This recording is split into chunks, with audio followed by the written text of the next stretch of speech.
బొట్ట నాగేశ్వర గారి గట్టిగా చెప్పిస్ట్ కానీ అంటే సింగర్గా నాకు తెలియదు.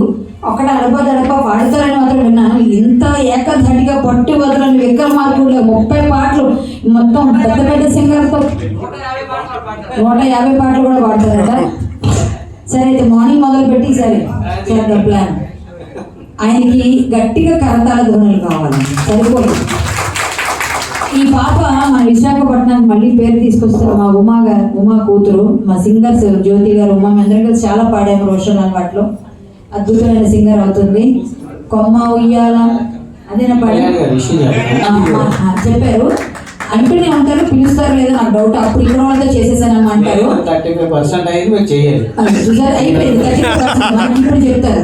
మేము రవం అనే సినిమా తీసామండి, ఆల్రెడీ ఆహాలో ఉంది, దయ్యం సినిమా, మీరు కూడా చూడవచ్చు. నేను ప్రొడ్యూసర్గా మారాను. మీకేమైనా మంచి కథలు ఉంటే చిన్నవి అయితే మేము కూడా ట్రై చేస్తాం, లేదా మీరే ప్రొడ్యూసర్గా మారితే మేము కూడా డైరెక్ట్ చేస్తాం. గొంతైన పడుతుంది. ఒంటరిగా ఉంటావు, మా ఇంటిలో కాపురము ఉంటావా, నా జంట కలిసి పంటను పండిస్తావా. ఓ ఎంతో చిన్నది ఒంపు సొంపునున్నది, యవ్వనము మోయలేడిలాగా గెంతులేయుచున్నది, చిన్న పిల్లలాగా మీది పాకుచున్నది. ఓ ఎంతో చిన్నది జిన్న ముక్క లాంటి దాన్ని, వెన్న వంటి మనసు దాన్ని, నవ్వులతో పువ్వుల పొడిపేసేస్తా నా యవ్వన. గాయకుడిగా నంది అవార్డు కూడా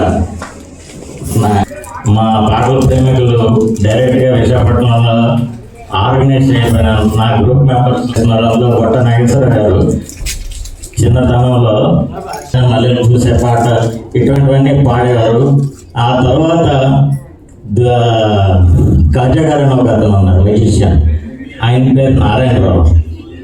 వారు ఇతని యొక్క టాలెంట్ని చూసి ఈ ధ్వన్యంకరణ వివిధ రూపాల్లో చేస్తున్నది అతను గుర్తించి, నీకు ఒక బొమ్మ తయారు చేస్తే బాగుంటుంది, ఎందుకంటే దానికి పోనీ పొలిఫోనిక్ అంటారు కదా, అతను గుర్తించి అతను వేలిగా ఉన్న ఉంగరాన్ని స్టేట్ బ్యాంక్ ఆఫ్ ఇండియాలో డిలైట్ ఫోటో స్టూడియో అన్నయ్య దగ్గరికి మ్యూజిషియన్స్ అందరూ అసెంబ్లీ అయ్యేవారు వారానికి 3-4 సార్లు.